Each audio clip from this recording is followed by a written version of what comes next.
17패턴 비효과적인 방법을 반복하지 말라. 단내리기 기법. 같은 방법을 반복하면서 다른 결과를 기대하는 사람은 정신병자다.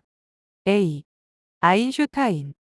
새벽부터 밤늦게까지 죽어라고 열심히 일만 했는데도 평생 가난에서 벗어나지 못하는 사람이 많다. 3시간밖에 안 자면서 공부를 해도 성적이 오르지 않는 학생도 많다. 허구한 날 여자를 쫓아다니는데도 한 명도 사귀지 못하는 남자도 많다. 그들에겐 한 가지 공통점이 있다. 비효과적인 방법을 반복한다는 것이다. 반면에 인간관계가 되었건 비즈니스가 되었건 성공한 사람은 다르다. 그들은 비효과적인 방법을 반복하지 않는다는 것이다. 해결책의 범위가 넓다는 것이다. 전화번호 좀 주실래요? 큰아이가 대학 1학년 때의 일이다. 어느 날 학교에서 일찍 왔다. 오늘은 왜 이렇게 일찍 왔니? 아, 정말 짜증나서. 왜? 맘에 드는 여학생이 있어서 그동안 쭉 지켜보기만 하다가 오늘은 용기를 내서 갔어요. 그랬어? 제가 조용히 다가가서 저기요.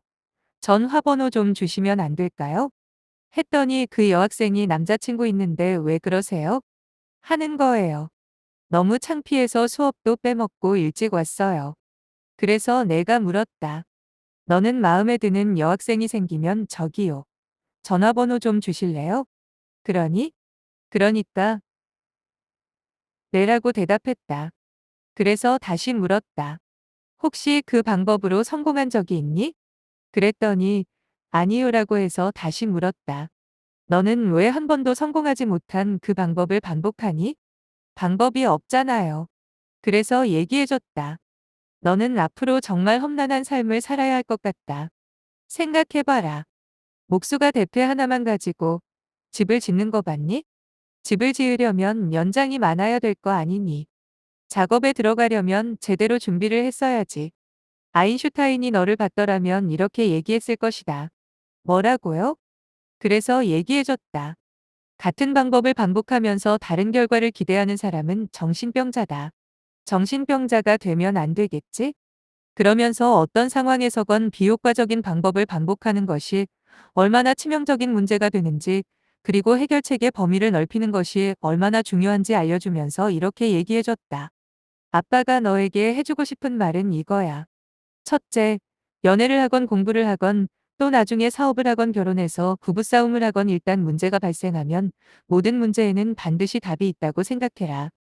둘째, 해결책은 하나가 아니라는 사실을 잊지 마라. 그러니 해결책의 범위를 넓혀라. 셋째, 해결책은 찾아낼 수 있다고 믿는 사람만 찾아낼 수 있다. 그러니 비효과적인 방법을 반복하지 말고 해결책을 가능한 한 많이 찾아봐라. 해결책의 범위를 넓히는 가장 좋은 방법은?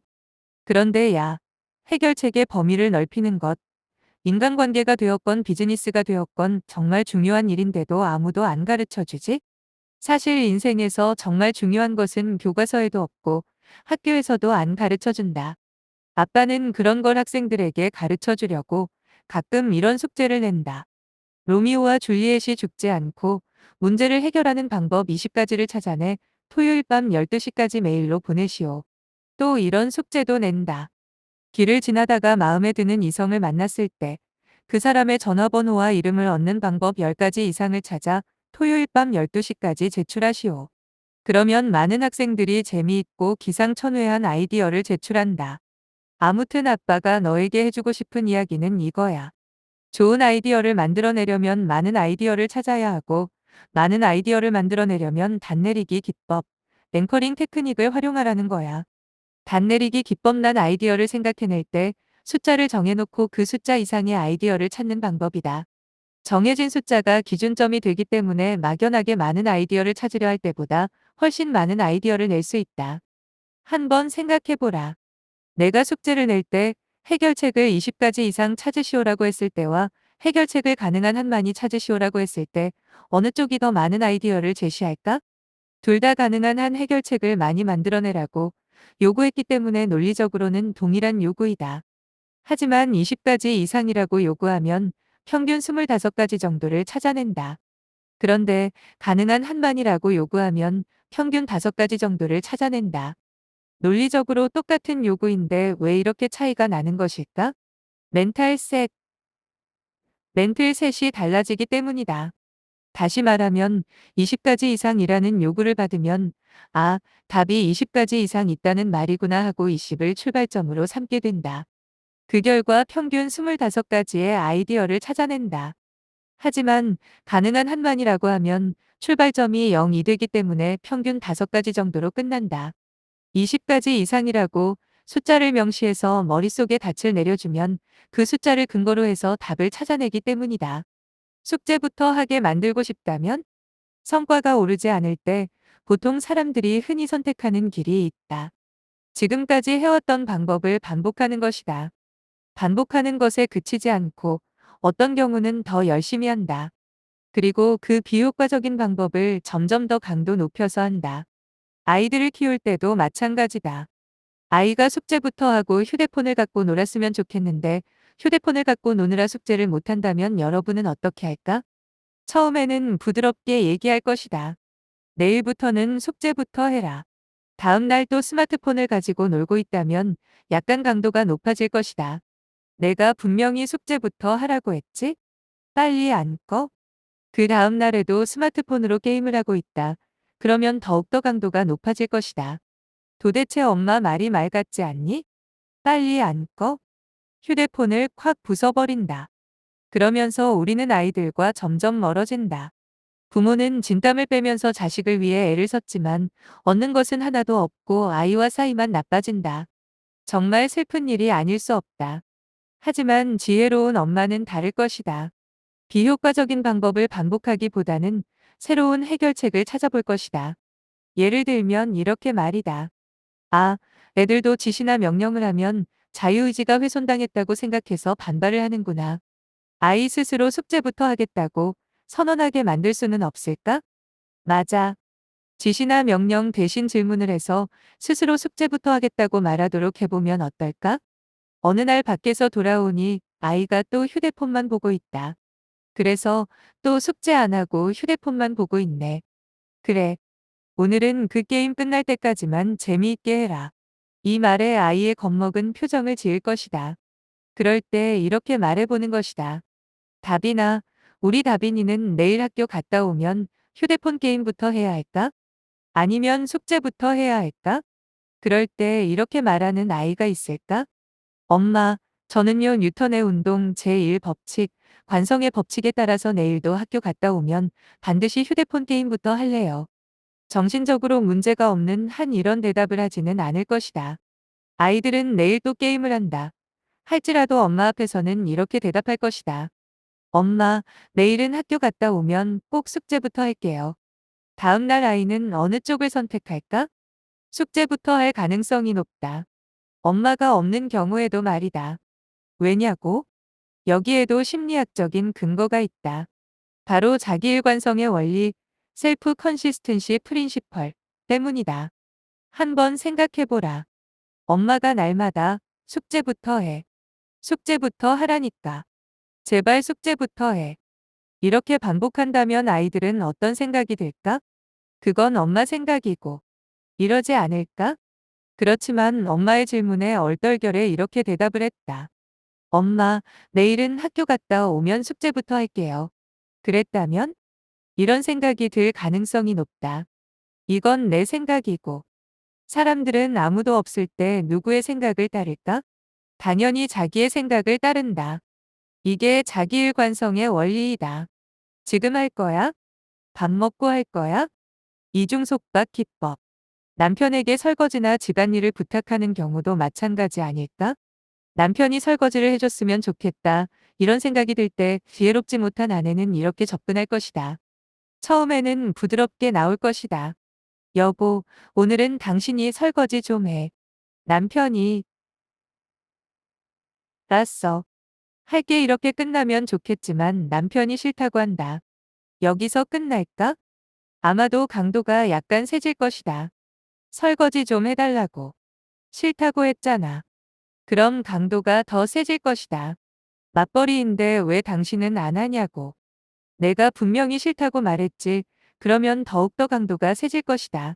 돈도 못 버는 주제의 꼴의 남자라고. 그러다 결국 이혼까지 갈 수도 있을 것이다. 그러나 지혜로운 아내는 다르다. 아, 남자들은 자존심 때문에 아내가 지시하면 강력하게 반발을 하는구나. 그러니 스스로 선택할 수 있도록 지시가 아니라 질문을 해야겠다. 여보, 당신도 피곤하겠지만 내가 오늘 너무 피곤해서 그러는데 설거지 좀 도와줬으면 좋겠는데 설거지 좀 해줄 거지? 그러면 대부분의 남자들은 그래, 알아서 하고 대답할 것이다. 그렇게 말해도 싫다는 남편이 있을 것이다. 그럴 때는 해결책의 범위를 조금 더 넓혀야 한다. 여보, 오늘 내가 너무 피곤해서 당신이 설거지 좀 해줬으면 좋겠는데. 음, 지금 해줄 거야? 아니면 이따 저녁 먹고 해줄 거야? 그러면 남자들은 얼른 두 가지를 비교하고 당연히 지금은 하기 싫으니까 나중에 하겠다고 할 것이다. 이따 저녁 먹고 할게. 이미 함정에 빠진 것이다. 아내의 질문에는 남편이 무엇을 선택하든 설거지를 하겠다는 전제가 딸려 있기 때문하다. 여러분은 이 세 가지 접근법 사이에 존재하는 미묘한 차이를 찾아냈을까? 여기에는 요청하는 방법에 따라 답이 정해지는 심리학적 원리가 숨어 있다. 첫째, 지시나 명령이다. 이 접근 방법은 인간의 원초적 본능인 심리적 반발심 때문에 실패할 가능성이 매우 높다. 두 번째는 지시나 명령 대신 상대방의 의사를 묻는 질문이다. 설거지 해줄 거지? 이 질문은 예스서 노를 묻는 질문이다. 지시 대신 요청하는 질문을 하면 반발심이 줄어들어 요청을 받아들일 가능성이 높아진다. 하지만 이 질문은 이미 거절할 수 있는 여지를 제공하고 있으므로 이 역시 거절당할 가능성이 존재한다. 세 번째도 질문이지만 두 번째 질문과는 조금 다르다. 지금 해줄 거야? 아니면 이따가 저녁 먹고 해줄 거야? 이는 예스서 노를 묻는 질문이 아니라 어서 비를 묻는 질문이다. 이 질문 속에는 어느 쪽을 선택하든 설거지를 하겠다는 전제가 딸려 있기 때문에 빠져나가기 어렵다. 이런 접근 방법을 심리학에서는 이중속박 기법, 더블 바인드 테크닉이라고 한다. 이중속박 기법은 아이들에게 방청소를 시킬 때도 아주 유용하게 사용할 수 있다. 엄마들이 보통 아이들에게 지저분한 방을 정리하라고 할 때 처음에는 부드럽게 지시할 것이다. 그래도 말을 듣지 않으면 점점 화가 나고 언성이 높아질 것이다. 하지만 이런 경우 방 정리를 하라고 지시나 명령을 하는 대신 어서 비 질문을 사용해서 이렇게 물어보면 의외로 쉽게 해결할 수 있다. 우야, 내가 생각해도 방이 좀 지저분하지 않니? 우리 말 나온 김에 지금 확 치워버릴까? 아니면 주말에 치울까? 아이들은 어느 쪽을 선택할까? 당연히 주말을 선택할 것이다. 우리가 해야 할 일은 달력에 동그라미만 그리는 것뿐이다. 참 쉽지 않은가? 아이들이 게임만 하는가? 배우자가 내 말을 듣지 않는가? 직원들이 지시를 따르지 않는가? 그렇다면 지금까지 반복해왔던 비효과적인 방법 말고 다른 방법을 찾아보라. 단 내리기 기법을 활용해서 해결책의 범위를 넓혀보라. 시도해보면 재미있다. 전혀 예상치 못한 기발한 아이디어가 떠오를 수도 있다. 한 가지 문제를 효과적으로 해결하면 다른 문제도 훨씬 쉽게 해결할 수 있다. 큐. 가정, 직장, 사회 등의 관계에서 비효과적인 방법을 반복하고 있는 문제는 무엇인가? 그리고 단내리기 기법을 활용해서 지금까지 사용하지 않은 해결책을 세 가지 이상을 찾아본다면? 키포인트. 인간관계든 비즈니스든 실패한 사람들은 한 가지 공통점이 있다. 비효과적인 방법을 반복한다는 것이다.